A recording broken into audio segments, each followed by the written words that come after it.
থাকবে। বিশ্বনবী ওনার চাচাতো ভাই আব্দুল্লাহ ইবনে আব্বাস রাদিয়াল্লাহু তাআলা আনহুকে বললেন, ইয়া আব্দুল্লাহ ইবনে আব্বাস, হে আব্দুল্লাহ ইবনে আব্বাস, ইদা সাআলতা ফাসআলিল্লাহ, ও আব্দুল্লাহ যখন চাইবা আল্লাহর কাছে চাও, ওয়া ইদা ইসতাআনতা ফাসতাইন বিল্লাহ, যখন সাহায্য চাইবা আল্লাহর কাছে ফরিয়াদ করো।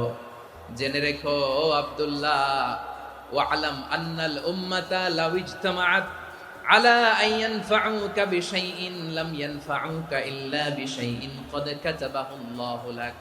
ও আব্দুল্লাহ জেনে রেখো, মনে রেখো, গোটা বিশ্বের সবাই মিলে যদি তোমার উপকার করতে চায় ততটুকুই তারা করতে পারবে যতটুকু আল্লাহ তোমার নসিবে সেটা লিখে রেখেছে।